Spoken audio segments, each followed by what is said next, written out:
اپنے مرحومین کے لیے شہدائے ملت جعفری یاد کرتے ہوئے اور شاعر اہل بیت ریحان اعظمی صاحب اس دار فانی سے گزر چکے ہیں، ان کو بھی یاد کرتے ہوئے شہید سبت جعفر صاحب، جتنے بھی مداحان اہل بیت تھے، نوخان اہل بیت تھے، ان سب کو یاد کرتے ہوئے ایک مرتبہ سورۃ الفاتحہ۔ بسم اللہ الرحمن الرحیم۔ الحمد للہ رب العالمین الرحمن الرحیم مالک یوم الدین ایاک نعبد و ایاک نستعین صراط المستقیم صراط الذین انعمت علیہم غیر المغضوب علیہم ولا الضالین۔ بسم اللہ الرحمن الرحیم۔ بسم اللہ الرحمن الرحیم۔ ربنا تقبل منا انک انت السمیع العلیم۔ صلوات پڑھے محمد و آل محمد۔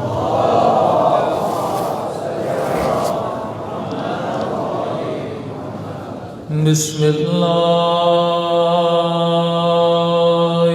الرحمن الرحیم۔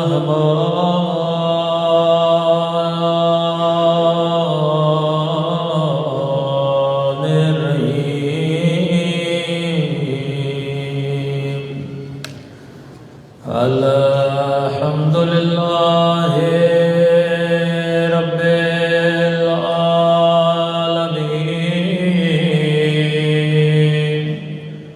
الحمد للہ کما هو أهله۔ الصلاة والسلام على سيد المرسلين وخاتم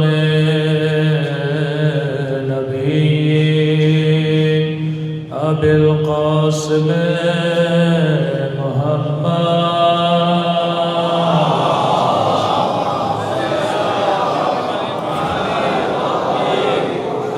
وعلى آله الطيبين الطاهرين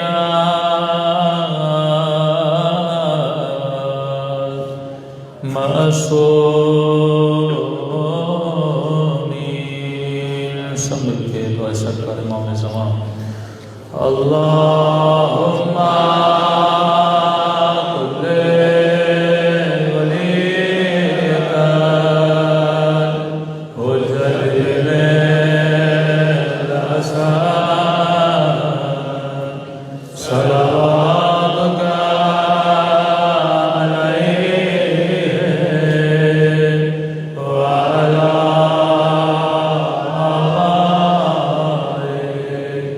فی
بسم اللہ الرحمن الرحیم رب اشرح لی صدری ویسر لی امری واحلل عقدۃ من لسانی یفقهوا قولی اما بعد فقد قال سبحانہ وتعالی فی محکم کتابہ المجید وفرقانہ الحمید وقدر الحق وهو اصدق الصادقین بسم اللہ الرحمن الرحیم اللہ ولی الذین آمنوا یخرجہم من الظلمات الی النور صلی اللہ علیہ محمد وعلی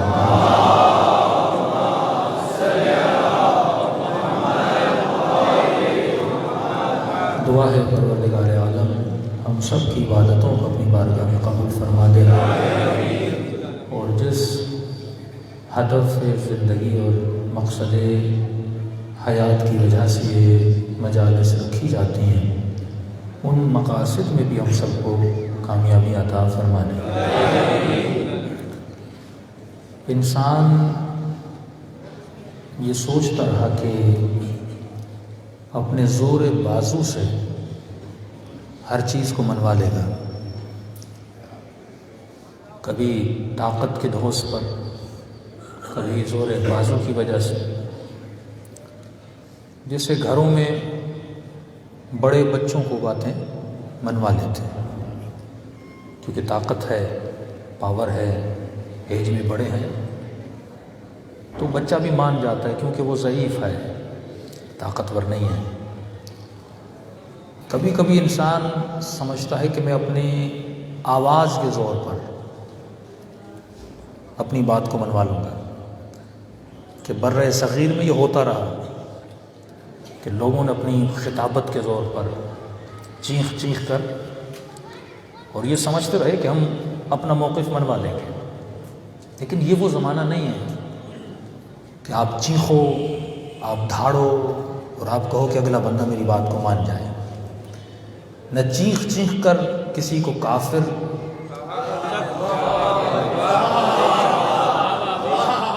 کہہ کر کوئی کافر بن جاتا ہے۔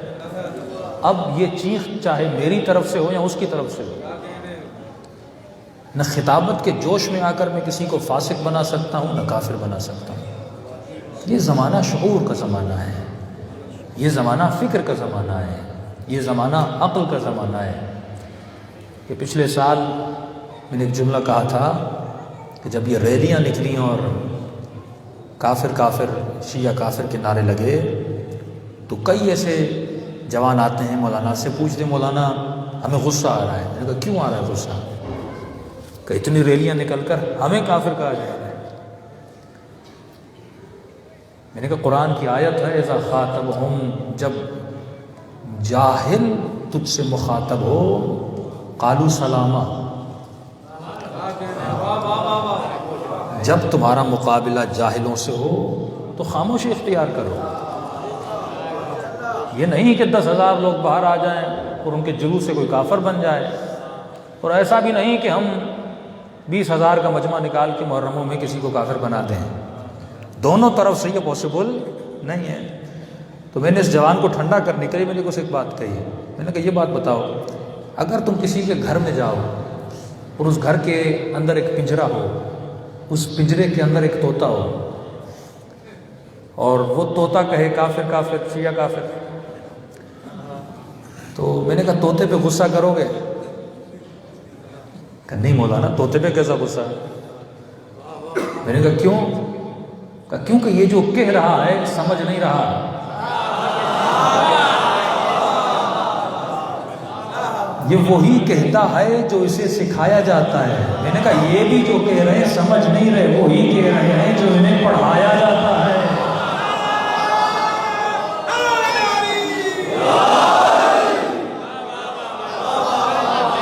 یہ المیہ رہا ہمارے مدارس کا کہ مسلمانوں کے مدارس میں اسٹڈی نہیں کی کرائی جاتی، وہاں طوطے بنائے جاتے ہیں۔ کچھ نہیں پتا، میرے مفتی نے کہا، میرے مولوی نے کہا۔ اب سب کو اٹھا کے دیکھ لو، سب لوگوں نے اپنے لیے ایک بت بنایا ہوا ہے جس کو ہم اکثر کہتے ہیں شخصیت پرستی۔ یہ کام شیطان کرتا ہے، تمہارے لیے ایک رول ماڈل بناتا ہے۔ اچھے سے اچھے عالم کو بھی سنو، اس کی شخصیت پرستی میں مت جاؤ۔ کیونکہ جب شخصیت پرست بن جاؤ گے اس کا عیب بھی تمہیں عیب نہیں لگے گا. کئی لوگ ایسے ہمارے شیعوں میں ہیں، مختلف رہبروں کو، مختلف لیڈروں کو، مختلف خطبہ کو بت بنا دیا ہے. یہ وہی بت تھا جن لوگوں نے لوگوں کو سیدہ کے در پہ لایا تھا. صدیوں سے اہل بیت تمہیں یہ سمجھانا چاہ رہے ہیں اے انسان، جہاں سے حق کی بات ملے لے لو. کسی غیر معصوم شخص کو اپنے لیے بت نہ بناؤ، بہترین عالم کیوں نہ ہو، بہترین مجتہد کیوں نہ ہو. اچھی باتیں کر رہا ہے، آپ لیتے رہو لیتے رہو لیتے رہو، لیکن یہ کہنا کہ میں نے اس کو اپنا رول ماڈل بنایا ہے اور اس سے کوئی غلطی نہیں ہو سکتی، یہ تمہارا خیال خام ہے. غلطی صرف وجود مبارک اہل بیت علیہ الصلوۃ والسلام سے نہیں ہو سکتی. صلوات پڑھیں محمد.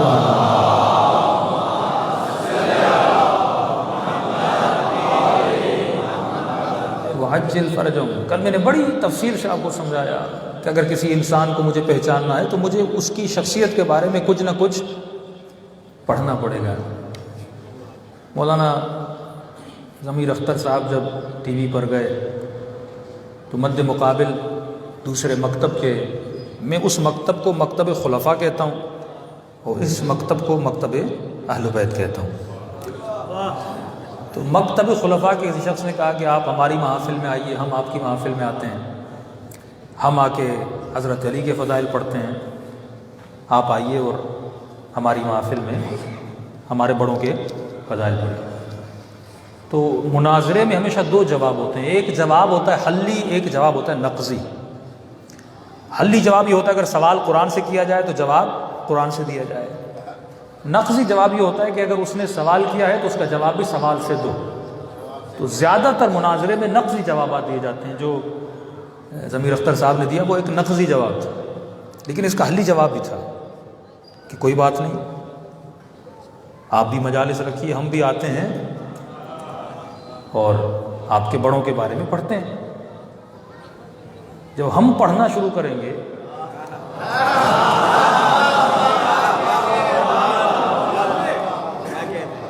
آپ پڑھنے نہیں دو گے. آپ تو حضرت علی کے بارے میں پڑھ سکتے ہو کیونکہ علی کی فضیلت میں اتنی باتیں ہیں. باب مدینۃ العلم علی بن رہے ہیں، یا علی انت منی بمنزلۃ موسیٰ علی بن رہے ہیں، جنت کے جوانوں کے سردار علی کے بیٹے بن رہے ہیں، سیدۃ النساء العالمین علی کی زوجہ بن رہی ہیں، نبی کے کاندھوں پہ سوار علی ہو رہے ہیں، من کنت مولا علی کے لیے آ رہا ہے، شب ہجرت بستر نبی پر علی سو رہے ہیں، میدان مباہلہ میں نفس نبی علی بن رہے ہیں. تو ہمارے پاس تو ہے بہت کچھ پڑھنے کے لیے، لیکن سوال یہ جن کی آپ خواہش رکھتے ہو کہ ہم آئیں پڑھیں، تو آپ ہمیں 1 گھنٹہ تو ہم پڑھتے ہیں، آپ ہی کی کتابوں سے پڑھتے ہیں. ایام فاطمیہ پچھلے سال میرے پنڈی میں ایک پورا خمسہ ہے میرا، 3 دفعہ پولیس آئی مجلس میں، 3 دفعہ. کہا جو مولانا پڑھ رہے ہیں ان کو بولیں مت پڑھیں. میں انہی کے بارے میں پڑھ رہا تھا، انہی کی کتابوں سے پڑھ رہا تھا، لیکن وہ اپنی نسلوں کو بتانا نہیں چاہتے کہ ان کے بارے میں نبی نے کیا کہا ہے اور انہوں نے خود کون سے کرتوت دکھلائے ہیں.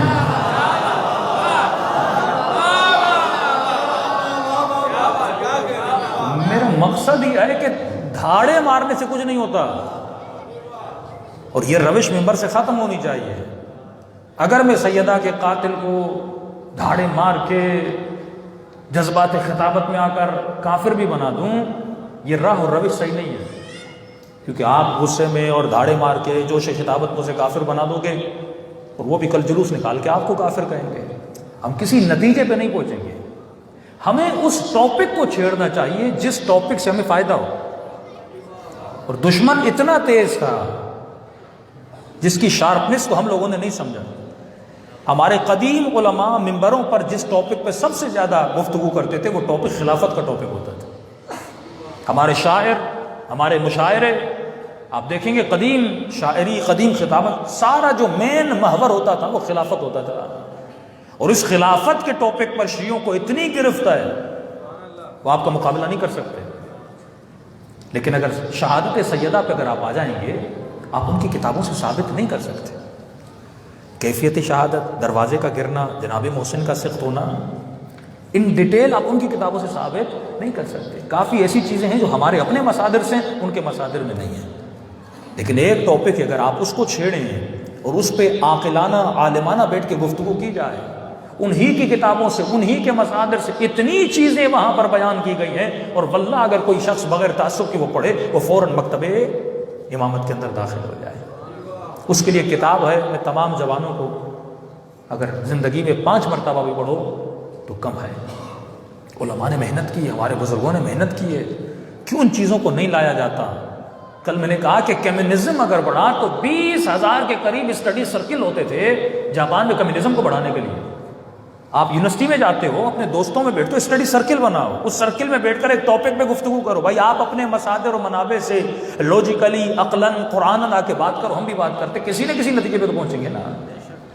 تو یہ کتاب تھی السقیفہ، لکھنے والے علامہ مظفر، جنہوں نے اصول میں، جنہوں نے منطق میں بہت ساری کتابیں لکھی، اور کتاب لکھنے سے پہلے یہ لکھتے ہیں کہ میں پڑھنے والے کو یہ وعدہ کرتا ہوں کہ یہ کتاب میں نہ شیعہ ہو کر لکھ رہا ہوں، نہ سنی ہو کر لکھ رہا ہوں، یہ کتاب میں ایک ہسٹورین ہو کر لکھ رہا ہوں۔ اور آؤ ہسٹری سے پڑھو کہ سقیفہ تھا کیا۔ کتنی بڑی بلڈنگ ہو، لیکن اگر تم اس کی جڑوں کو ہلا دیتے ہو پوری بلڈنگ گر جاتی ہے۔ کن چیزوں پہ آپ لڑ رہے ہو؟ آپ بیسک کو لے لو، لیکن اس میں شارپنس کیا دکھائی؟ پہلے اس ممبر سے سقیفہ پہ بات ہوتی تھی، لیکن ایک وقت آیا کہ علی معاویہ بھائی بھائی کا نعرہ لگا، پھر یہ وقت آیا کہ آپ امیر شام کے بارے میں بھی گفتگو نہ کر سکیں، اور آج اس سال محرم میں ایک ایسا وقت انہوں نے آپ کے اوپر لایا کہ آپ ابو سفیان کو بھی کچھ نہ کہہ سکو۔ اب جب ممبر سے ابو سفیان کی بات نہیں ہوگی تو آپ خلفاء پہ کیا باتیں کرو گے؟ اتنا دور آپ کو دھکیل دیا، اور یہ قوم ابو سفیان پہ لگ گئی۔ ہم ممبر سے اسی پہ لگ گئے کہ یزید برا ہے، یزید برا ہے۔ جو برا تھا ہم اس کو برا ثابت کرنے لگے۔ وہ یہی چاہتے تھے کہ آپ یزید پہ اٹکے رہو اور پچھلے آپ کو یاد نہ رہیں، جن کی وجہ سے یزید بنا، جن کی وجہ سے کربلا بنی، جن کی وجہ سے واقع کربلا آیا۔ ایسا ہوا کیا تھا رسول خدا کے جانے کے بعد؟ یہ بہترین کتاب ہے السقیفہ، جس کا پرشن میں ترجمہ ہے کہ جس کا اردو میں اگر ترجمہ کیا جائے، اس رسول خدا کے جانے کے بعد پہلی سازش۔ السقیفہ فارسی میں، اسلام میں سب سے پہلی سازش کے نام سے، اب مجھے نہیں پتا اردو میں اس کا ترجمہ کون سا ہے۔ دوسرا، قرآن سب سے بہترین ہتھیار ہے آپ کا۔ قرآن پڑھیے، سورہ احزاب پڑھیے، سورہ احزاب کی وہ آیتیں جن میں خدا نبی کی بیویوں پہ غصہ کرتا ہے کہ حبیب اس چیز کو تم نے اپنے اوپر حرام کیوں کیا ہے جس کو تمہارے رب نے تمہارے اوپر حلال کیا ہے۔ کوئی نبی کی بیوی نبی سے ناراض ہو گئی تھی کسی چیز کی وجہ سے، نبی نے اس چیز کو اپنے اوپر منع کیا، اللہ ناراضگی کا اظہار کرتے ہیں۔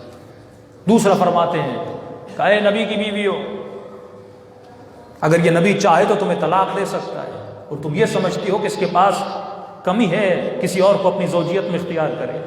مسلم مومن اتنی عورتیں ہیں، یہ جسے چاہے اختیار کر سکتا ہے۔ تیسری چیز، خدا تحدید، یعنی خدا دھمکی دیتا ہے، یہ طلاق کی دھمکی دی ان کو۔ دوسری دھمکی یہ دی، ان کی طرح نہ بنو جس طرح نوح کی بیوی تھی اور جس طرح لوط کی بیوی تھی۔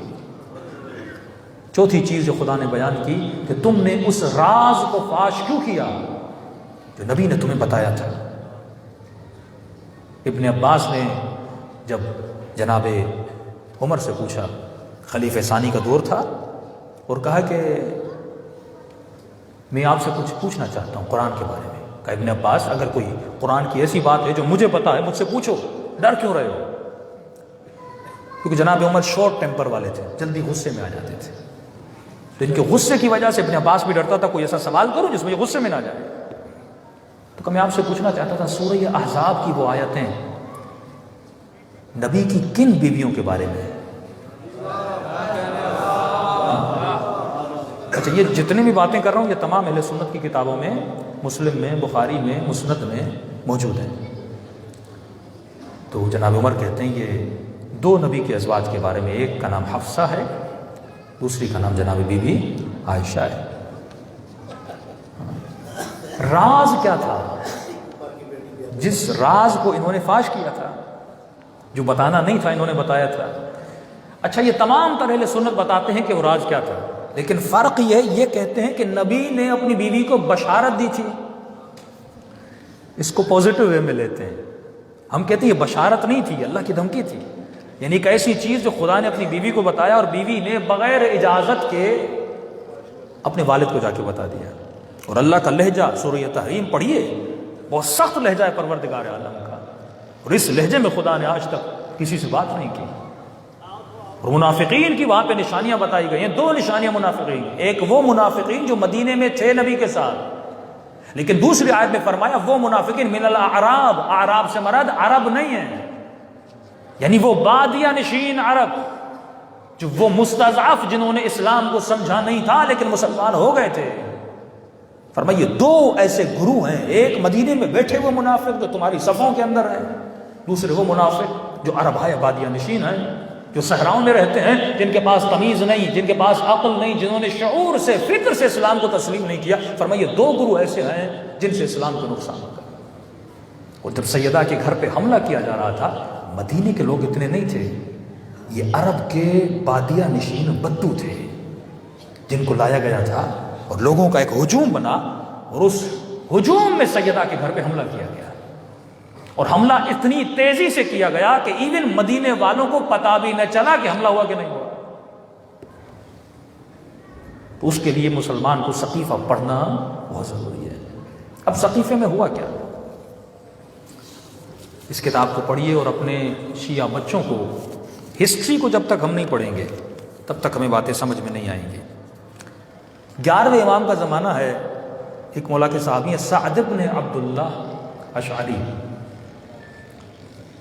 یہ قم کے اندر بیٹھ کر کسی مکتب خلفاء کے شخص سے مناظرہ کر رہا تھا، اور اس شخص نے اس پر اعتراض کیا، کہا کہ جن کو آپ منافق بول رہے ہو مکتب امامت میں، مکتب تشیع میں، کہ رسول خدا کے جانے کے بعد بعض ایسے لوگ تھے جن کے اندر نفاق تھا، جنہوں نے اسلام کو، دین کو تباہ کیا، اور جن کو ہم بہت بڑی ہستیاں مانتے ہیں، کہ میں آپ کی بات کو رد کرنے کے لیے تیار ہوں۔ اس نے کہا دلیل دو، کہ نفاق کے لیے آپ کے پاس دلیل ہونی چاہیے، کہ میرے پاس 2 دلیلیں ہیں۔ منافق وہ ہوتا ہے جس نے ڈر اور خوف یا تلوار کے خوف کی وجہ سے اسلام لایا ہو۔ اس نے کہا صحیح کہہ رہے ہو، کہ مومن کون ہے؟ کہ مومن وہ ہے جس نے بغیر خوف کے دین اسلام میں قدم رکھا ہو۔ کہ آپ شیعہ جن کو منافق سمجھتے ہو، انہوں نے تلوار کے خوف میں اسلام نہیں لایا تھا، مکے میں تھے، مکے میں رسول کے پاس تلوار کا پاور نہیں تھا، مکے میں رسول کے پاس طاقت نہیں تھی، فوج نہیں تھی، آپ مدینے میں کہہ سکتے ہو۔ لیکن یہ جن لوگوں پر آپ لوگ الزام لگا رہے ہو، ان لوگوں نے مکے میں ایمان لایا تھا، اور اس وقت ایمان لایا تھا جب نبی کے پاس پاور نہیں تھا، نبی کے پاس تلوار نہیں تھی۔ تو یہ سب سے بڑی دلیل ہے کہ انہوں نے دل سے ایمان لایا تھا۔ آپ نہیں کہہ سکتے ہو کہ ان کا ایمان دل سے نہیں تھا۔ سعد بن عبداللہ فرماتے ہیں کہ میں واقعاً خاموش ہو گیا، کیونکہ تیسری کوئی حالت بچتی نہیں تھی، 2 ہی کنڈیشن ہے، یا دل سے ایمان لائے یا تلوار سے ایمان لائے، اور واقعاً ان لوگوں نے تلوار سے ایمان نہیں لایا تھا۔ ابو سفیان کے لیے آپ کہہ سکتے ہو کہ تلوار کے زور پہ ایمان لایا، لیکن ان لوگوں کے لیے، نام نہیں لے رہا میں اس ممبر سے، آپ نہیں کہہ سکتے ہو، کیونکہ وہ پہلے ایمان لانے والوں میں سے تھے جنہوں نے رسول پر ایمان لایا۔ جناب عبداللہ فرماتے ہیں کہ میں پریشان ہو گیا، مجھے پتا تھا کوئی جواب ہے لیکن مجھے نہیں آتا، کوئی ایسا جواب ہوگا لیکن میرے پاس نہیں ہے۔ کہ میں وہاں سے گیا، ایک اور مولا کے صحابی تھے ان کے پاس، سعد بن عبداللہ، میں مولا کے صحابی احمد بن اسحاق کے پاس گیا، یہ نائب خاص تھے امام حسن عسکری کے۔ میں نے کہا کہ میرا کسی کے ساتھ مناظرہ ہوا، اور اس نے کہا کہ اگر آپ ان کو منافق مان رہے ہو، انہوں نے تو بغیر تلوار کے خوف و ڈر کے اسلام لایا تھا، اس کا مطلب یہ ہے کہ انہوں نے قلباً اسلام کو تسلیم کیا تھا، اور آپ تمام تر شیعہ غلط ہو۔ اس نے کہا بہت اچھا، اس کا جواب تو میرے پاس بھی نہیں ہے، لیکن میں کل یا پرسوں نکل رہا ہوں، قوم کے شیعوں کا میں نے خمس جمع کیا ہے، اور میں خدمت امام حسن عسکری میں جا رہا ہوں۔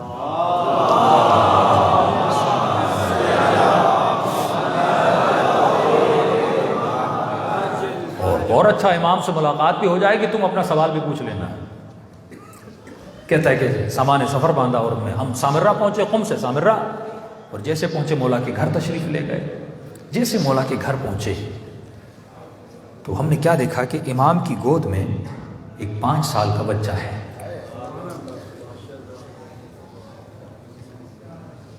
چہرہ مہتاب کی طرح روشن ہے۔ امام کے ہاتھ میں ایک گول چیز ہے سونے کی بنی ہوئی۔ مولا اس چیز کو زمین پہ چھوڑتے ہیں، یہ بچہ آگے بڑھتا ہے، اس کو لیتا ہے، پھر باپ کی گود میں آ کے بیٹھ جاتا ہے۔ کہ جب ہم پہنچے اس بچے نے ہمیں دیکھا نہیں، ذرہ برابر بھی ہم دونوں کی طرف کوئی توجہ نہیں تھی، اور دیکھا یہ اپنے ننھے سے ہاتھوں سے اپنے والد کی داڑھی سے کھیل رہا ہے۔ کہ ہم امام کی خدمت میں آئے، اور خدمت میں آ کر شیعوں کا خمس آ کر میں نے امام حسن عسکری کی خدمت میں رکھا۔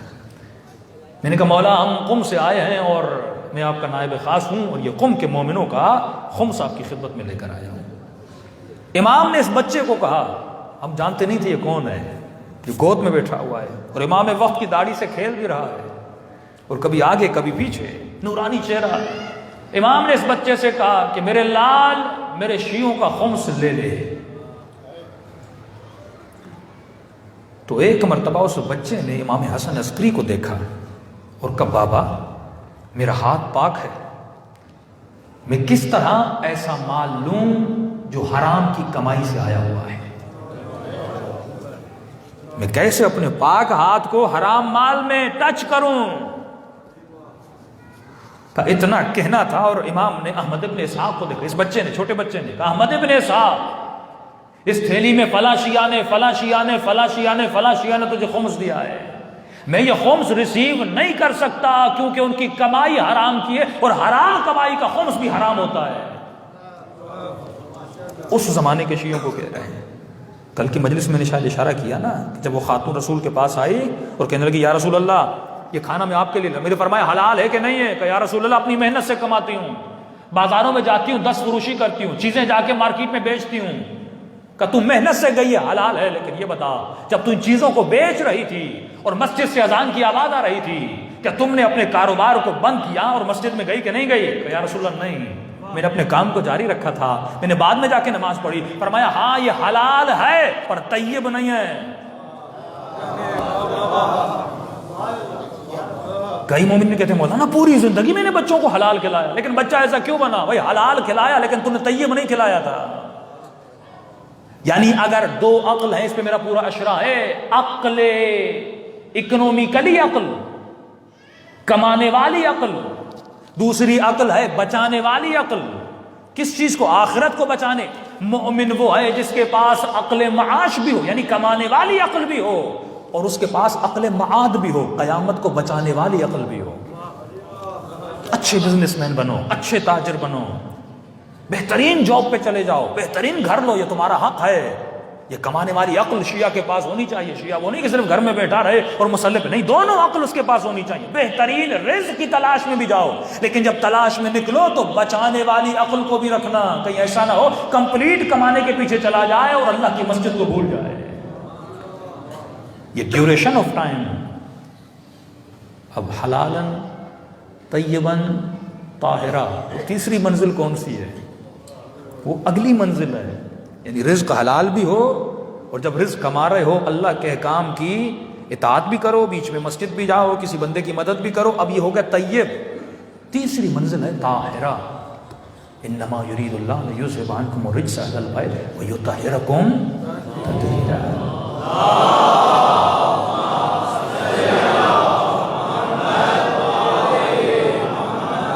یہ رزق تب تک طاہر نہیں بنتا جب تک چادر تطہیر کے ساتھ منسلک نہیں ہو۔ کتنے بھی سجدے کرنے والے خوارج ہوں، رزق طاہر طیب، رزق حلال طیب ہو سکتا ہے، لیکن اگر علی سے منسلک نہیں ہے ان کا رزق طاہر نہیں ہے۔ اگر تیرے دل میں ولایت علی نہیں ہے رزق طاہر نہیں ہے۔ مطلب اس وجود کی ایکٹیویٹی الگ ٹاپک ہے، لیکن بات چھڑی ہے تو بیان کر رہا ہوں۔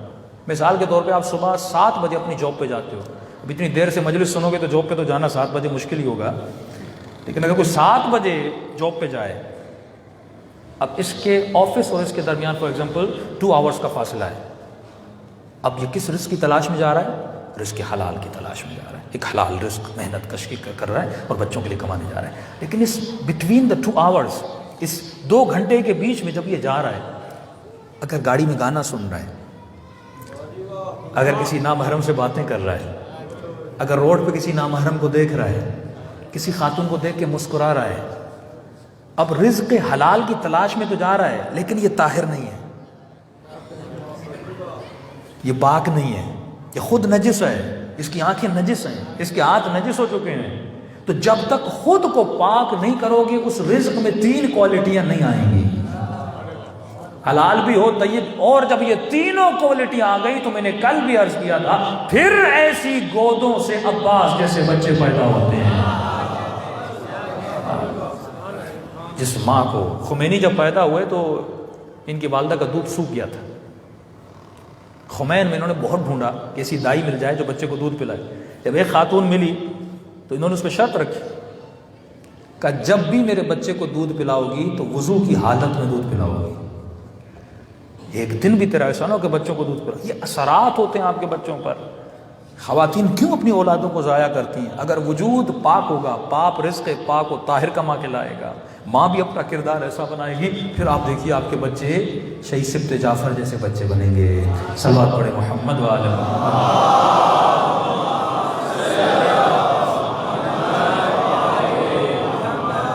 تو امام نے کہا کہ میں اپنا ہاتھ ان پیسوں کو نہیں لگا سکتا، کیونکہ یہ حرام کی کمائی سے انہوں نے خمس نکالا ہے. تو میں صرف خمس نکالنا نہیں ہے، وہ تو ایک آخری منزل ہے. پہلے حلال کماؤ، پھر حلال روزی سے خمس نکالو. وہ پھر امام زمانہ ریسیو کرتے ہیں. کہ یہ امام نے کہا کہ میں ہاتھ نہیں لگا سکتا.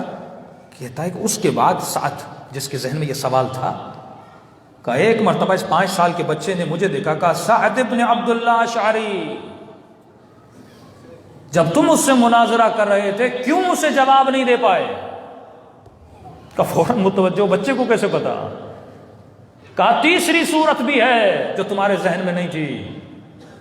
میں نے کہا کون سی صورت ہے؟ کہا پہلی صورت یہ ہے کہ دل سے ایمان لائے مومن، دوسری صورت یہ ہے کہ تلوار کے خوف اور ڈر سے ایمان لائے منافق. لیکن تم نے صحیح کہا کہ انہوں نے تلوار کے خوف سے ایمان نہیں لایا تھا، لیکن قلباً بھی ایمان نہیں لایا تھا. کہ مولا وہ کون سی صورت تھی؟ امام نے ان دونوں کے نام لیے. کہا کہ نجران کے یہودیوں اور مسیحیوں نے ان کو بتایا تھا کہ فاران کے پہاڑوں سے ایک شخص قیام کرے گا جو پورے عرب پر اپنی حکومت کو نافذ کرے گا. تو ان کا جو ایمان تھا وہ ایمان طمع اور حرص والا ایمان تھا کہ جب یہ نبی بنے گا اور دنیا سے جائے گا، کہ پہلے سے انہوں نے پلان بنایا ہوا تھا، بڑی گہری ان کی نگاہیں تھیں. یہ پورا خمسہ میرا سنیے. کعب خلیفہ ثانی جناب عمر کے وزیر اور مشیر دیکھیے آپ. 4 ایسی شخصیات ہیں جو رسول کے زمانے میں یہودی تھے. ابو ہریرہ یہودی تھا، کعب الاحبار یہودی تھا، منبر رسول سے حدیث نبی کو نقل کرنے پر پابندی ہے. میں نے کہا شیعوں پر پابندی نہیں، سب سے پہلی پابندی امت نے اپنے رسول پہ لگائی تھی کہ اگر کوئی نبی کا فرمان پڑے گا تو FIR کٹ جاتی تھی. 100 سالوں تک قال رسول اللہ پر پابندی تھی. لیکن جمعے کے خطبوں کے بعد اور جمعے کے خطبوں سے پہلے جناب کعب الاحبار کو اجازت تھی، وہ منبر رسول پہ آتا تھا اور بنی اسرائیل کے قصے سناتا تھا، جس کی وجہ سے اسرائیلیات کا ایک بہت بڑا سبجیکٹ ہے جو مسلمانوں میں پیدا ہوا. اور یہی کعب الاحبار ہے جو حضرت عمر کو فلسطین لے کر گیا، فلسطین کو فتح کروایا قسطنطینیہ تک. اور جب ایرانی ساسانی وہاں پر آئے، فلسطین میں یہودیوں کی انٹری پر پابندی تھی. اور آج مسلمان فخر سے کہتے ہیں جناب عمر کا سب سے بڑا کارنامہ، انہوں نے یہودیوں کو سب سے پہلے فلسطین میں اور ان کے عبادت خانوں میں آنے کی اجازت جناب عمر نے دی تھی. مشورے کون دیتا تھا؟ کعب الاحبار. اور جب یہ مدینے سے جا رہا تھا فلسطین تو ابن عباس نے جناب ابوبکر عمر نے کہا کہ مسلمان ہو جائے. کیوں نہیں مسلمان ہو رہا؟ کہا نہیں ہوں گا. کیوں نہیں ہو گئے؟ کہا کیونکہ سورہ جمعہ میں اللہ نے ہمیں گالی دی ہے کہ اولئک کالحمار، یہ گدھے جیسے ہیں. خدا تمہارا خدا ہمیں گدھا کہہ رہا ہے، ہم نہیں ہوں گے مسلمان. اور 4-5 مہینوں کے بعد واپس آتا ہے اور کہتا ہے میں مسلمان ہونا چاہتا ہوں. کیا گیا تھا وہاں کرنے؟ کیا سوچ کے واپس آیا تھا؟ حضرت عمر کو وہاں لے کر جاتا ہے، یہودیوں کی پابندی ہٹواتا ہے. اور میں نے کسی اہل سنت کے عالم کو کہا، میں نے کہا آپ کو پتا ہے جناب عمر کے مرنے سے 3 دن پہلے کعب الاحبار حضرت عمر کے پاس آتا ہے اور کہتا ہے کہ آپ 3 دن کے بعد مر جاؤ گے. میں نے کہا کیسے پتا وہ مر جائیں گے؟ میں نے کہا یقیناً پلان بھی اسی نے بنایا ہوگا. جناب عمر ان پہ بہت ایمان رکھتے تھے، ان کو کہتے تھے یہ پیشگو ہیں، یعنی یہ جو بتاتے ہیں وہ ہوتا ہے. کہ پہلے سے کچھ لوگوں نے بتا دیا تھا کہ مدینے میں یا مکے میں جبل فاران سے ایک شخص آئے گا. اور امام زمانہ نے کہا اس طمع اور حرص کی وجہ سے کچھ لوگ ایسے تھے جو اسلام کے اندر داخل ہو گئے تھے. صلوات پڑھے محمد وعلی محمد.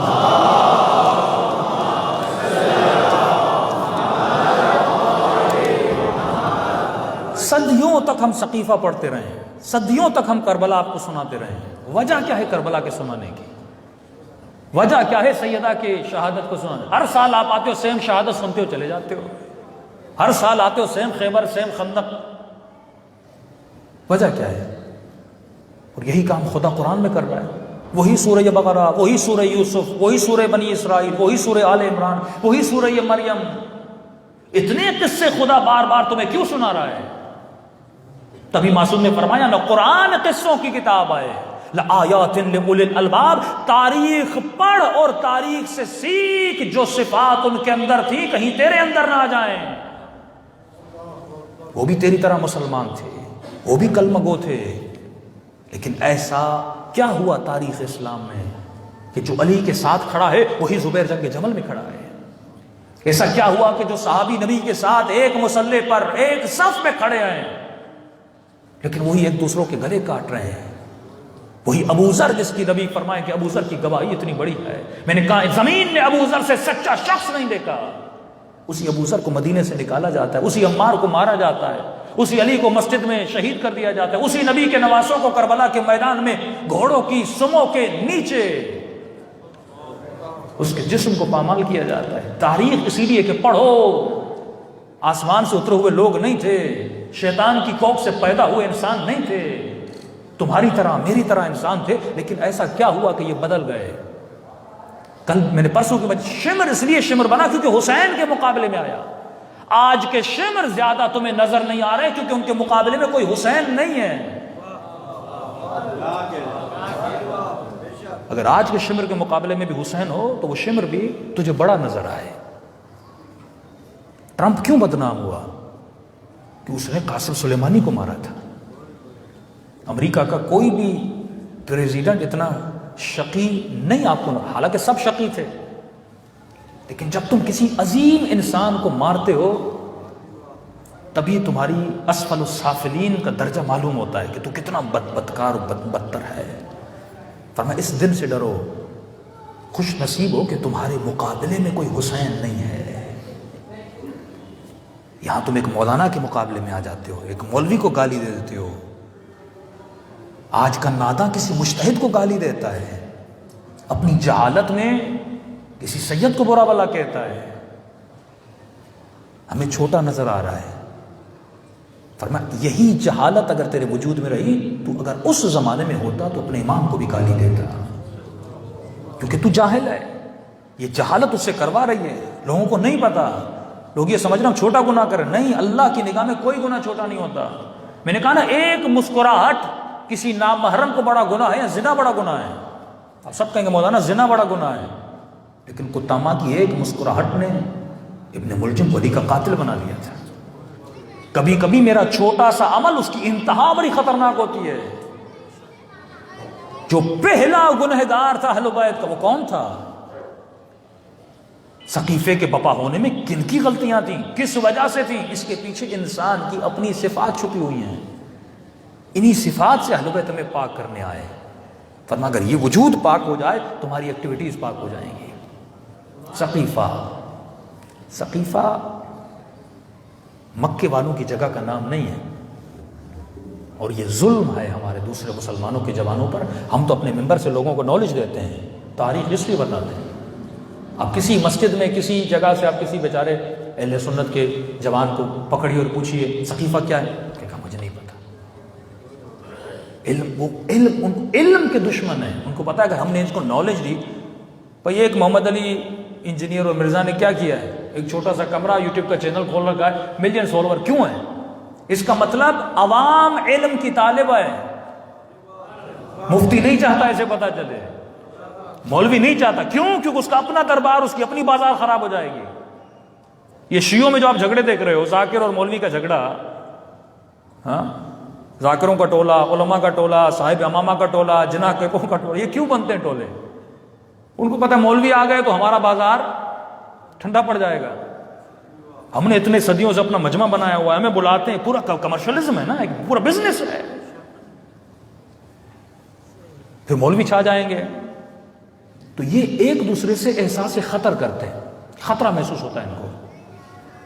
تو جو ہوشیار ذاکر تھے انہوں نے تھوڑا بہت مولویوں کا رنگ اپنا لیا کہ چلو یہاں بھی جائیں گے وہاں بھی جائیں گے، دونوں جگہوں پہ ہماری دال گلتی رہے گی. اصل جو جنگ ہے یہ مال، یہ دولت. حسین سے کسی کو پیار نہیں ہے. مجھے حسین بھی اسی لیے اچھا لگتا ہے کہ حسین کے نام پہ کچھ ملتا ہے.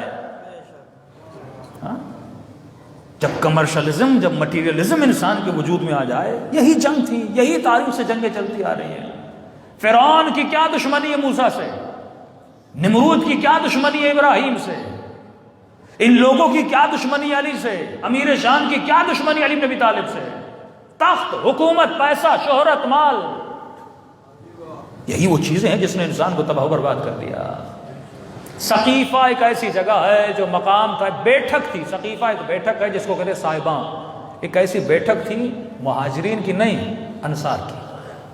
مکے والے تھے مہاجرین، مدینے والے تھے انصار.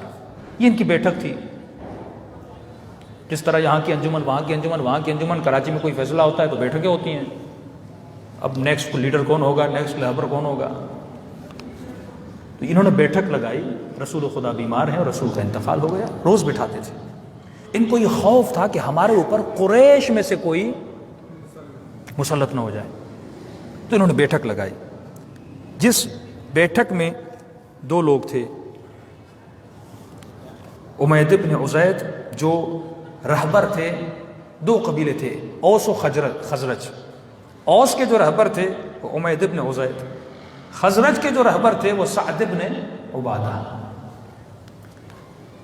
جیسے جناب عمر، جناب ابا بکر اور جناب ابو عبیدہ جراح، تین رسول کے صحابی، ان کو پتا چلا کہ انہوں نے سقیفے میں ایک بیٹھک لگائی ہے اور اگر ہم نے دیر کی تو یہ کسی کو خلیفہ بنا دیں گے. تو بقول ان کے کہ امت میں ایک فتنہ کھڑا ہو جائے گا. تو یہ جلدی سے وہاں پہنچے. یعنی رسول کا انتقال ہوا، علی دفن و کفن میں مشغول ہیں. امت میں یہ جھگڑا ہے کہ رسول چلے گئے، اب کون ہمارے اوپر حاکم ہو جائے گا. وہ عرب کا معاشرہ جو قبیلوں میں، جو عشیروں میں بٹا ہوا تھا، مختلف قبیلوں میں، یعنی آپ کو یہ نہیں پتا، ایک اونٹ پر 70 سال یہ لوگ لڑتے تھے، اتنے جاہل تھے. اب دو قبیلوں کے لوگ بیٹھے ہوئے. جناب عمر فرماتے ہیں کہ جب میں جا رہا تھا سقیفے کی طرف، کنت اصور فی نفسی، میں اپنے اندر سوچ رہا تھا کہ جب سقیفے میں جاؤں گا، یہ لوگ ایک رہبر بنا رہے ہیں، تو میں ایک نقشہ بنا رہا تھا کہ وہاں جا کے قریش میں سے ہم کسی کو خلیفہ بنا دیں. سوچ ہی رہا تھا، لیکن جب وہاں پہنچا تو جناب ابا بکر نے میرے ہاتھ کو پکڑ لیا. جو پھر وہی بات کہ جناب عمر شورٹ ٹیمپر والے تو بہت جلدی غصے میں آ جاتے تھے کہ یہاں پہ غصہ ہمارا کارآمد نہیں ہوگا. اور وہ جیسے انصار میں داخل ہوئے، جناب ابا بکر نے انصار کی تعریف ہی کرنا شروع کر دی کہ تم انصار وہ جنہوں نے رسول کو پناہ دی، سورہ بقرہ تمہاری فضیلت میں اتری، قصیدے پڑھنا شروع کیے. تبھی معصوم فرماتے ہیں جو تعریف کرے اس سے ڈرو. تیرے نفس کا سب سے پہلا دشمن یہ جو تمہاری تعریفیں کر رہا ہے. اتنی تعریفیں کہ انہوں نے کہا بھائی یہ تو ہمارے لیے آئے ہیں، یہ تو ہماری مدد کے لیے آئے ہیں. تو انہوں نے کہا رسول خدا دنیا سے جا چکے ہیں، لیکن مجھے پتا ہے کہ تم لوگ خلیفے کا انتخاب کرنا چاہتے ہو، لیکن تم لوگ یہ جانتے ہو اب یہاں دین اسلام کی بات نہیں ہو رہی. جناب ابا بکر یہ جملہ جاری کرتے فرماتے ہیں اعراب میں آج تک قریش کے علاوہ کوئی خلیفہ نہیں بنا. یہ نہیں کہا اسلام میں، یہ نہیں کہا قرآن میں. عرب میں اگر کوئی خلیفہ بنا ہے وہ قریش سے بنا ہے، تو لہذا خلیفہ قریش سے بنے گا. یہاں پہ انصار نے کہا کہ نہیں، ایسا نہیں ہو سکتا کہ آپ ہمارے اوپر خلافت کرو. کہ منا امیر و منکم امیر، مدینے کا ایک خلیفہ ہوگا، مکے کا ایک خلیفہ ہوگا. یہاں چھٹے امام جعفر صادق علیہ الصلوۃ والسلام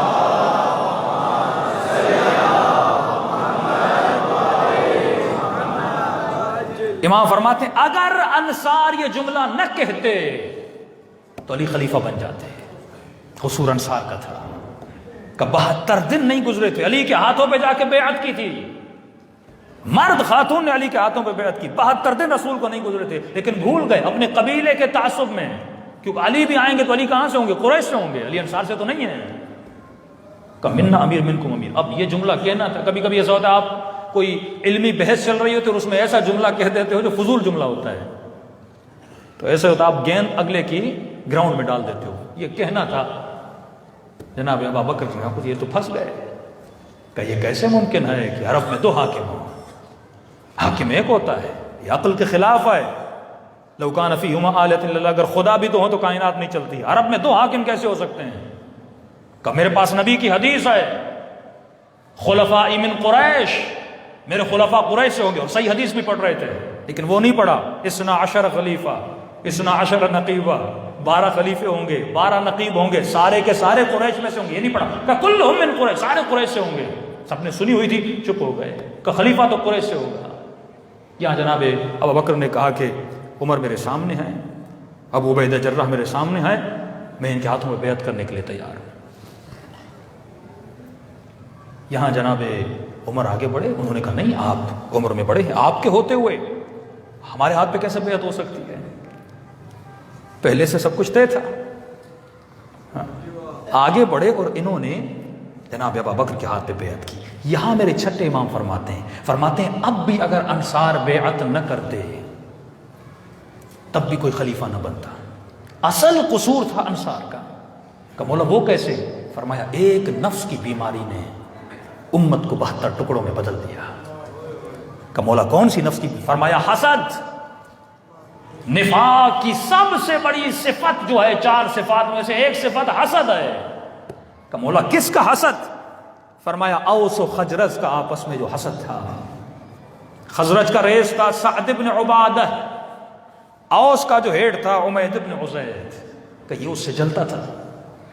اس نے کہا اگر میں نے بیعت نہیں کی اور اگر اس نے بیعت کر لی تو وہ مدینے کا ریس اس کو بنا دے گا، لہٰذا میں پیچھے رہ جاؤں گا.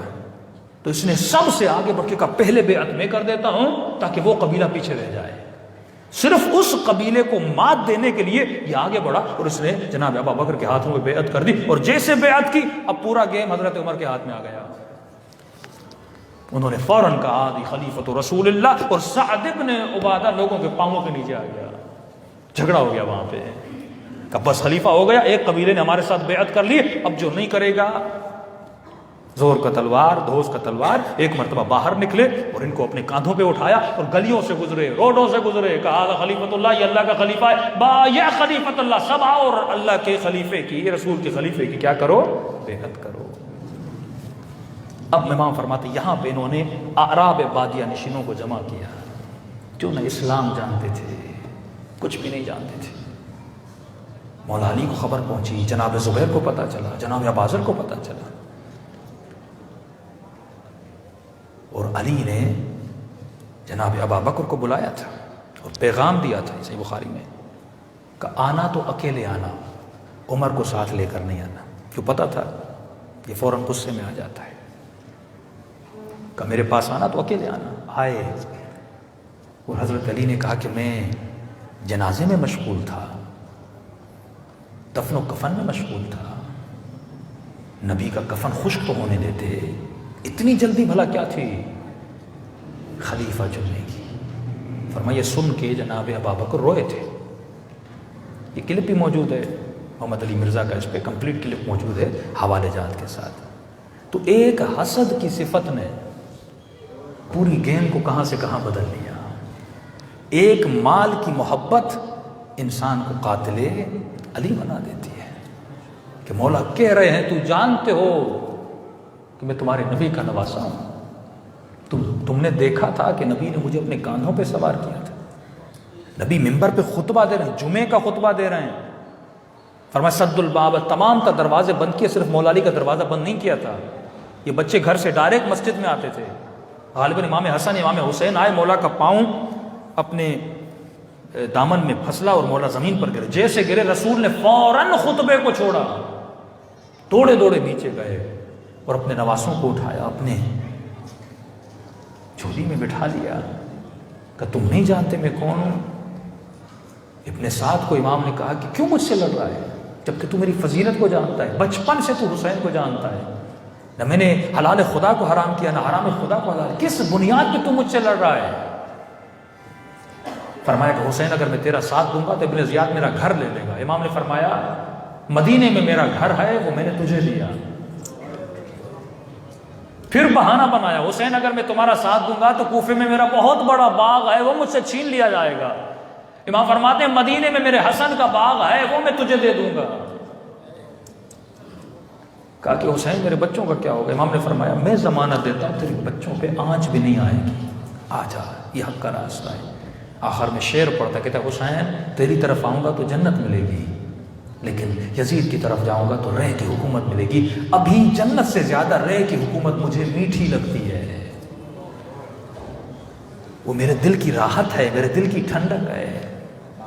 ایسا وقت انسان پہ آتا ہے، اس کے جذبات اتنے اس کے اوپر غالب ہو جاتے ہیں، یہ حق کو دیکھتا ہے اور حق کو پہچانتا نہیں ہے۔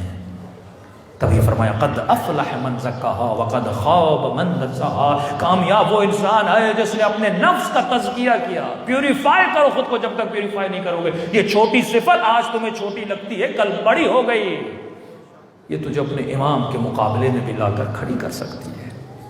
یہ علت ہے تاریخ کو بیان کرنے کی کہ تاریخ پڑھو، بڑے سے بڑے لوگ اگر بدلے تو کیوں بدلے، ان کے وجود میں یہ صفات تھی۔ صلوات پڑھو محمد وعلی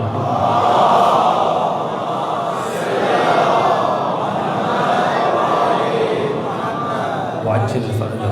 فیضان محترم، یہ وہ زمانہ ہے جہاں پہ علمی کام کریں آپ، بہت آسانی ہے اس زمانے میں، تمام تر بکس کتابیں نیٹ پہ موجود ہیں۔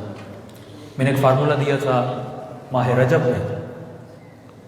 میں نے کہا فار ایگزامپل اگر اس امام بارگاہ میں 400 لوگ بیٹھے ہوئے ہیں، آپ 400 لوگ ہیں، خود کو ایک ٹارگٹ دیجئے، گول بنائیے نیکسٹ ایئر تک۔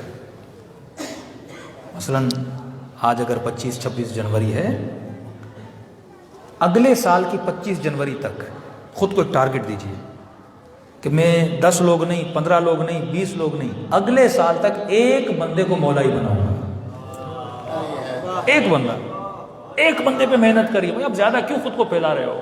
ایک بندے کو علی والا بناؤں گا۔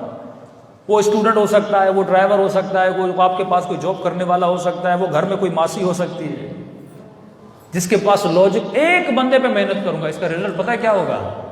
آج 500 لوگ مجلس میں بیٹھے ہو نا، اگر اگلے سال تک ایک بندے پہ محنت کرو، 500 لوگ 500 مولائی مجلس میں لے کر آئیں گے اگلے سال تک 1000، اور یہ 1000 پھر یہی عہد کریں کہ ہم ایک بندے پہ محنت کریں گے، پھر یہ 2000، پھر یہ 3000 ہو جائے گا۔ یہ وہ مقصد حسین ابن علی تھا کہ تم ایک انسان کو ہدایت دو، ایک انسان کو برائی سے نکالو، لہٰذا پوری کائنات کو گویا تم نے برائیوں سے نکال لیا۔ صلوات پڑھے محمد وعلی محمد۔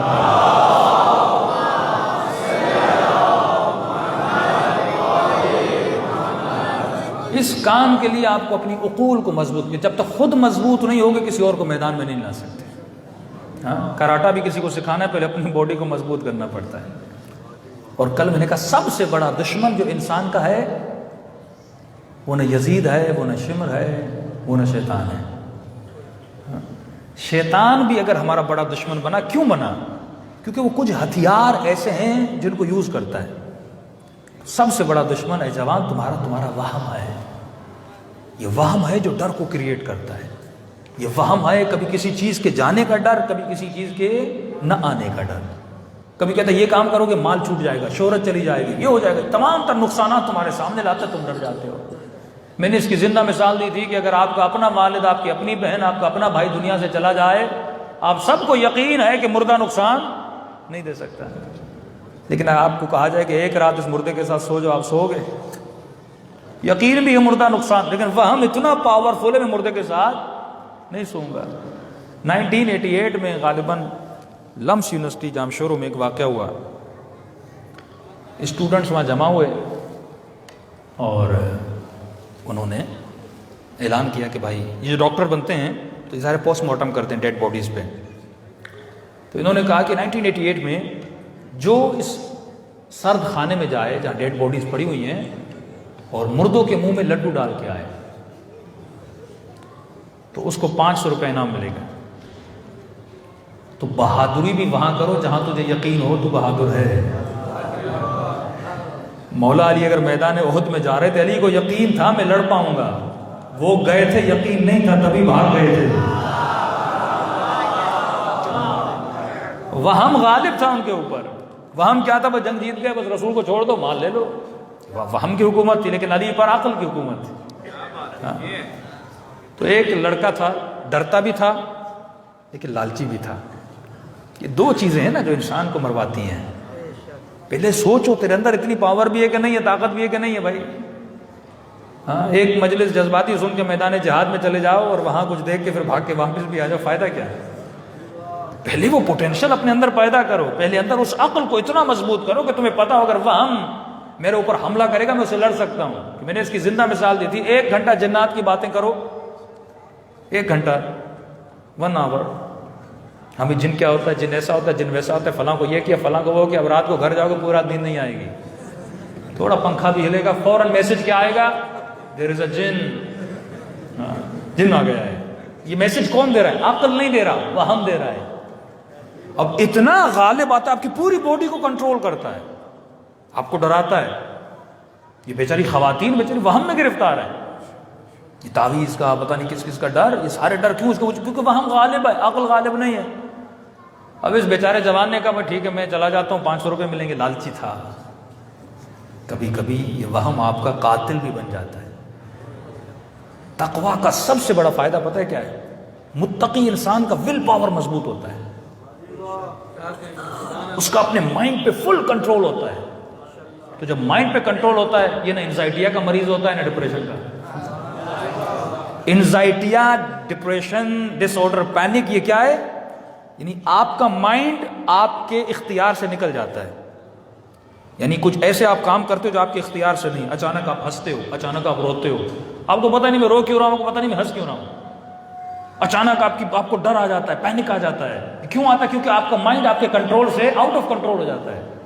لیکن جو انسان متقی ہے، مطلب اس نے اپنے مائنڈ کو کنٹرول کیا، اپنے خیال کو کنٹرول کیا، یا حرام پہ نگاہ پڑی نگاہوں کو جھکا دیا، یا لقمہ حرام آیا اس لقمہ حرام کو پھینک دیا، صبح کی نماز پہ ٹائم پہ اٹھا، اتنا کنٹرول اس کی باڈی پر، بس اس نے آرڈر دیا اور باڈی اس کو اوبے کر رہی ہے۔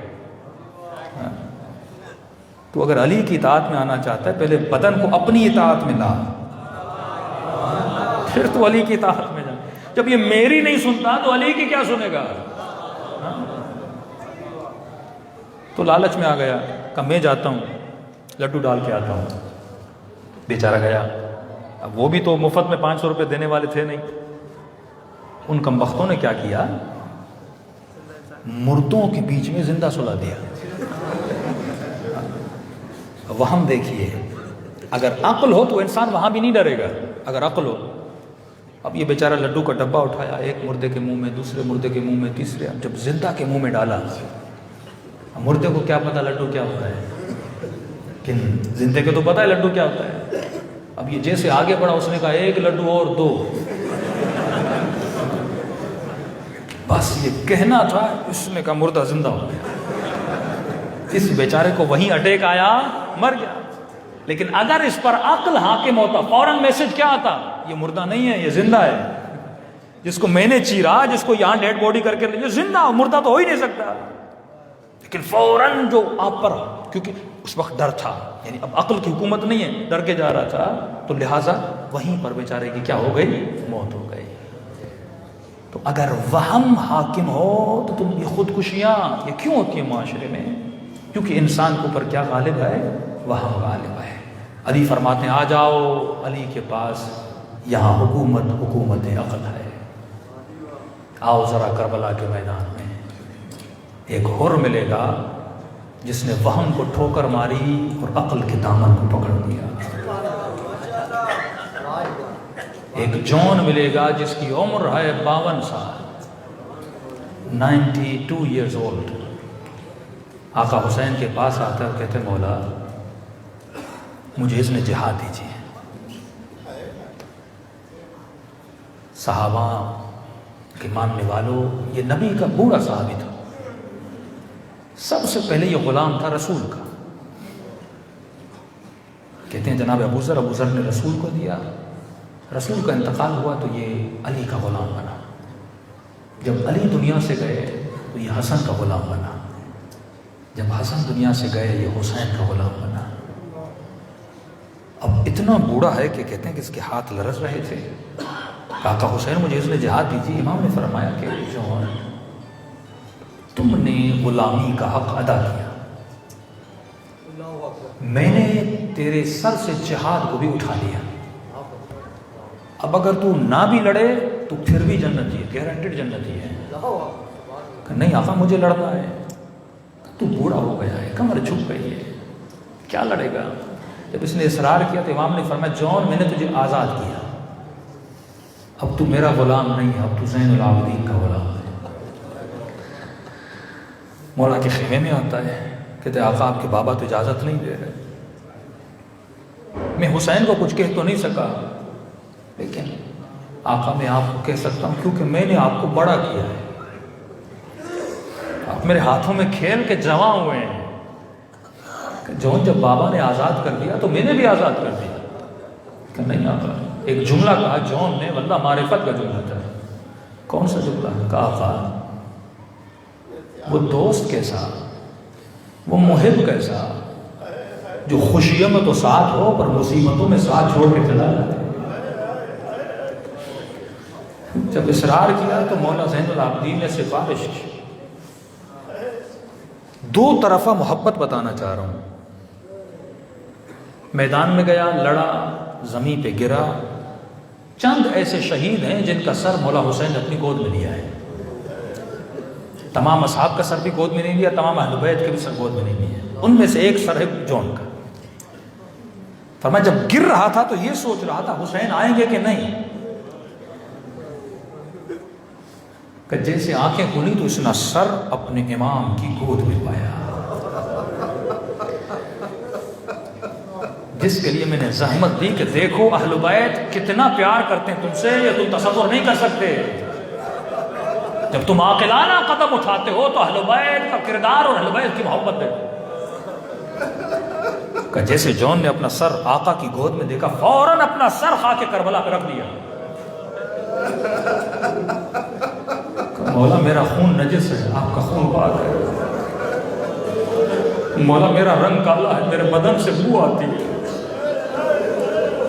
میں اس قابل نہیں کہ میرا سر آپ کی گود میں پڑا رہے۔ کہ حسین نے اصرار کیا، جون بار بار سر کو زمین کربلا پہ رکھ لیتے تھے، لیکن جس جملے کے لیے میں نے زحمت دی، لشکر یزید کا سپاہی کہتا ہے میں دیکھ رہا تھا کہ غلام سر رکھنے کو تیار نہیں اور آقا زمین پہ رکھنے کے لیے تیار نہیں ہے۔ کہ اتنے میں نے ایک عجیب منظر دیکھا، اللہ اکبر۔ جب جون نے سر خاک پہ رکھا اور حسین نے بھی دیکھا کہ جون گود پہ رکھنے نہیں دیا، کہ ایک مرتبہ حسین نے اپنا سر جھکانا شروع کیا، اتنا سر جھکایا کہ حسین کا رخسار جون کے رخسار پر پڑ گیا، بالکل اسی طرح جس طرح اکبر کے چہرے پر حسین نے اپنا سر رکھا۔ میرے عزیز یہ جون ہے، غلام ہے، لیکن غلامی کا حق ادا کیا ہے، تو حسین بھی اپنی وفا کا حق ادا کر رہے ہیں۔ اور سر رکھ کر کہا کہ جون تجھ سے میری ماں زہرا راضی ہو گئی۔ ہدف ہے اس بیوی کو راضی کرنا، کہ جون قیامت کے دن تیرے چہرے سے نور نکلے گا، تیرے وجود سے ایسی خوشبو آئے گی یہ کربلا والے پریشان ہو جائیں گے۔ تو عزیز و مجلس میں آئے ہو، کسی آقا حسین کی ماں کو راضی کر رہے ہو، جس کی رضا پہ خدا راضی ہو، اسی زہرا کو دربار میں 4 گھنٹے کھڑا کر۔ ہر صحابی کے دربار پہ دروازے پہ جاتی اور کہتی تم نے سنا نہیں تھا میرے بابا علی کا ہاتھ بلند کرنے کا؟ جب پتہ چلتا تھا نا زہرا دروازے پر آئی ہے، کوئی دروازہ کھولنے کو تیار نہیں، دلوں کو کربلا لے جاؤ، مدینے لے جاؤ، اس بیوی کو پرسا دے۔ السلام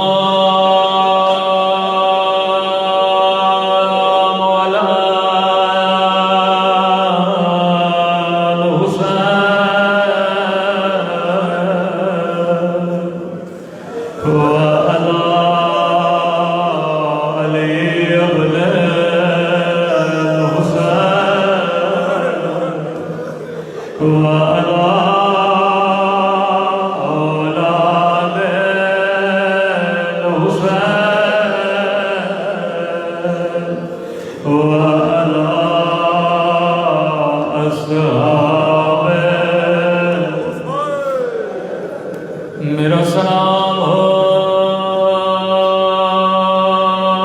زینب کی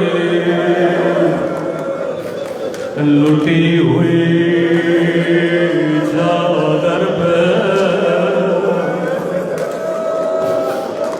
میرا سلام ہو سکینہ کے زخمی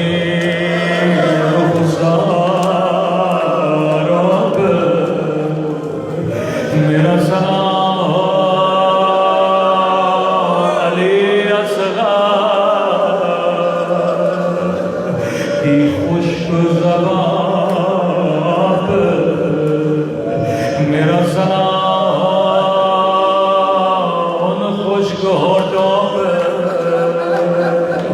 جن پہ ظالم چھڑی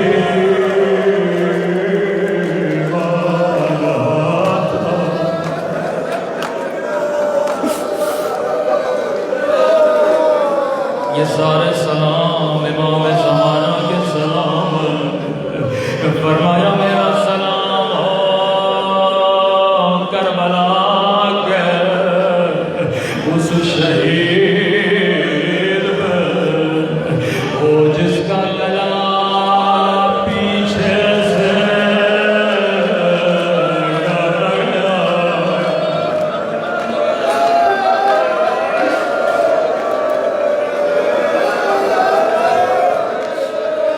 میرا سلام ہو اس پھٹے ہوئے کرتے میں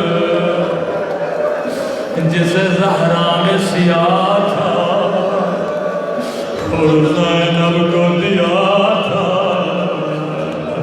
رو رو کے کہہ رہی ہے اما زہرا تیرا حسین مار گیا، اما تیری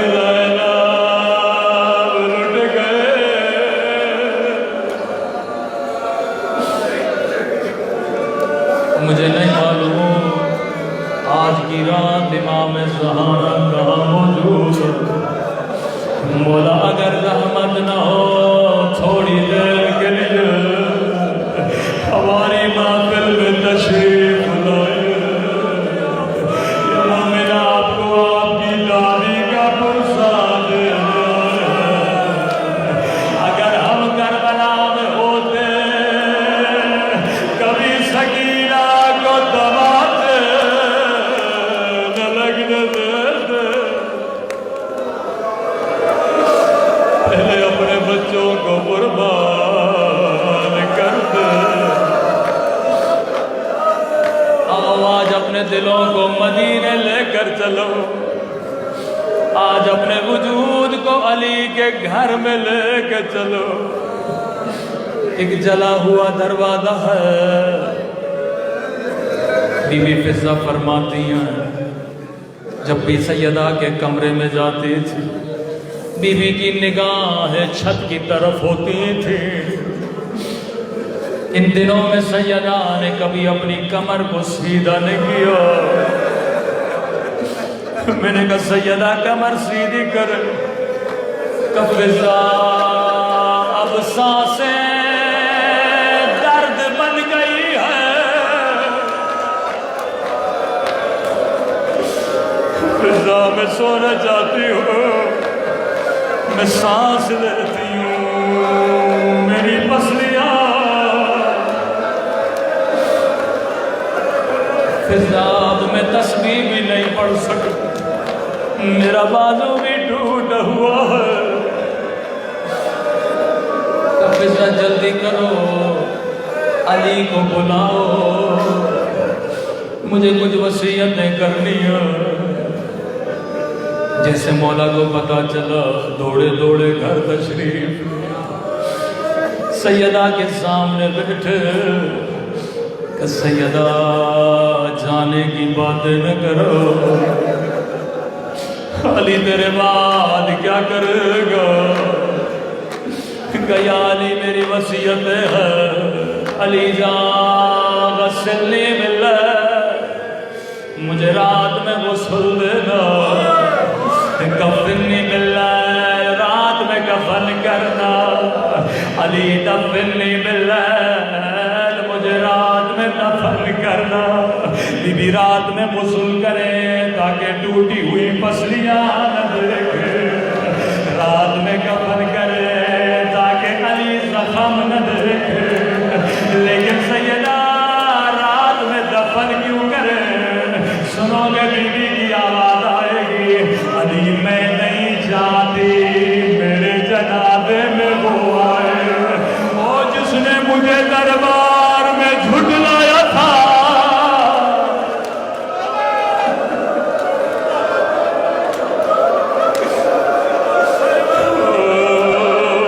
جس نے میری پسلیاں توڑے، جس نے میرے حسن کو رلایا تھا،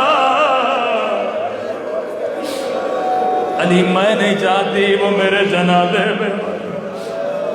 چوتھی وصیت، علی یہ شیشی لے لو، اس میں میرے نماز تہجد کے آنسو ہیں، علی میرے کفن میں رکھنا، اے جوان نماز تہجد پڑھا کرو، جب نماز تہجد میں ایک ہاتھ اٹھاؤ، زہرا کا زخمی ہاتھ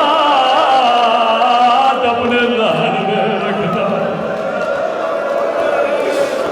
رو کر کہنا خدایا تجھے زہرا کے ٹوٹے ہوئے بازو کا واسطہ،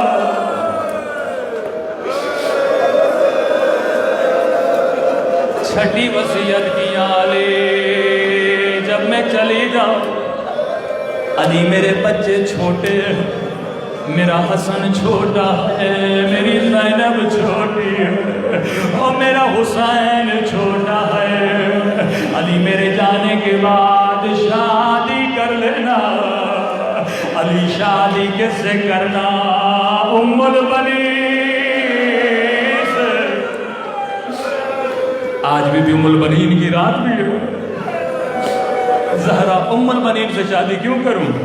کہ علی میں نے آنکھوں سے دیکھا جب میرا حسین چلتا تھا، یہ میرے حسین کے قدموں کی خاک اٹھاتی تھی، اپنی آنکھوں سے لگاتی تھی، کیا وفا ام البنین ہے۔ کربلا کے بعد یہ بی بی جنت البقیع میں جاتی تھی، 4 قبریں بناتی تھی، کہتی عباس یہ تیری قبر ہے، جعفر یہ تیری قبر ہے، لیکن جب رونا چاہتی تھی قبروں کو مٹاتی تھی، عباس میں تجھ پہ نہیں رو گی، ایک مرتبہ حسین کی قبر بناتی تھی، عباس تیری ماں زندہ ہے اور حسین کی ماں زندہ نہیں ہے۔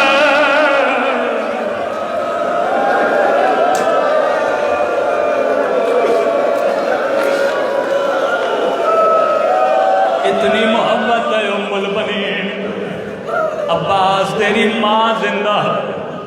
سنو گے یہ بی بی کتنا پیار کرتی ہے حسین سے۔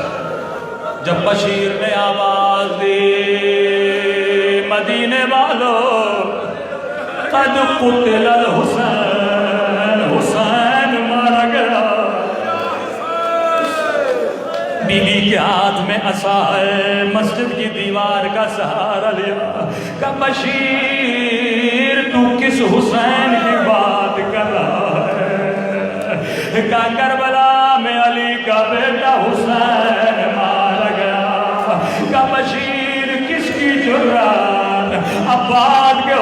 ہوئے میرے حسین کو مارے.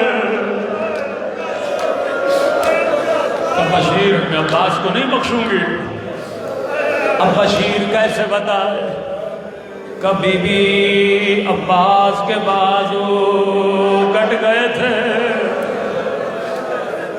کبھی بھی عباس کے سر میں گرز لگا تھا. اتنا سننا تھا ام البنین زمین پہ گر گئے. کبھی بھی جب میں نے کہا گرز لگا آپ زمین پہ نہیں گری، لیکن جب میں نے کہا بازو کٹ گئے تھے آپ زمین پہ کیوں گری؟ کہ بشیر بس اتنا بتا دے، جب بھی کوئی سوار گھوڑے سے گرتا ہے وہ اپنے بازوؤں کا سہارا لیتا ہے. پتا میرا عباس کیسے گرا؟ ارے میرے لال کے بازو سلامت نہیں تھے.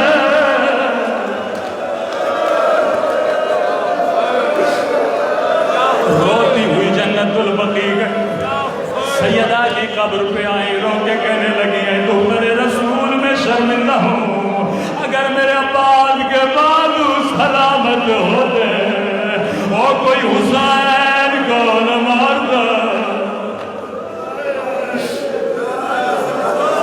عباس کربلا کے وہ واحد شہید ہے. بس آخری جملہ میں زحمت کو تمام کروں. ام البنین کا کلیجہ پھٹنے لگا جب سنا عباس جب گھوڑے سے زمین پہ آئے تو بازو سلامت نہیں تھے.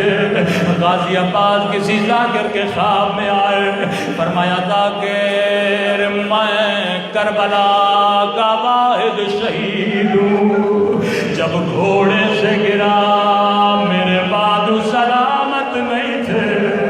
کوئی کربلا میں عباس کی طرح گھوڑے سے نہیں گرا. میں کہوں گا غازی عباس 11 محرم کو او زینب ایسے گری او جیسے آپ گرے تھے.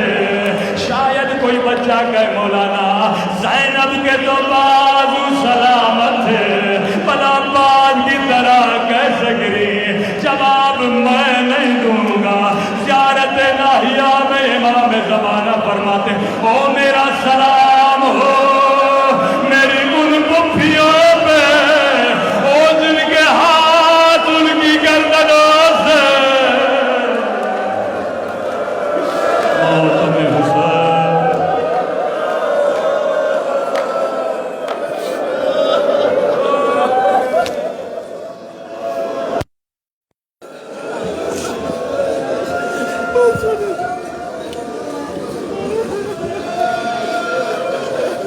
جب ہاتھ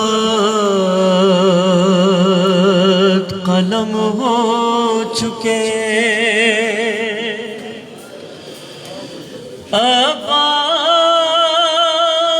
عباس جری کے نوحہ حسین کرتے ہوئے یہ دست بھی پہنچے سانسیں ابھی رواں تھی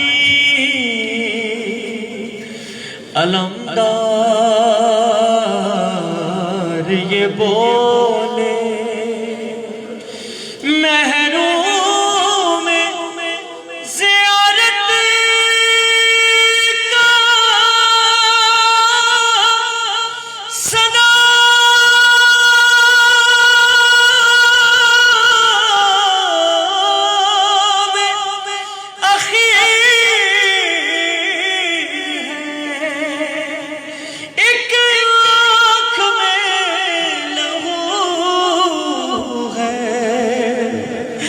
لگا ایک میں تیر ہے آقا میرے مولا آقا میں کیسے اٹھوں آقا، میں کیسے اٹھوں آقا، میرے ہاتھ نہیں ہے، میرے ہاتھ نہیں ہے، ارے پاؤں نہیں چھو سکتا، ارے پاؤں نہیں چھو سکتا، میرے ہاتھ نہیں ہے، میرے ہاتھ نہیں ہے۔ آقا یہ غلامی کا صلہ کیسا دیا ہے، کس پیار سے سر آپ نے زانوں پہ رکھا ہے، ارے اٹھ کر سلام کرتا، میرے ہاتھ نہیں ہے، میرے ہاتھ نہیں ہے۔ میں ضامن چادر تھا، میں ضامن چادر تھا، محافظ تھا حرم کا، اب زندہ بھی رہ جاؤں تو کیا فائدہ آقا، زینب کو بتا دینا میرے ہاتھ نہیں ہے، میرے ہاتھ نہیں ہے۔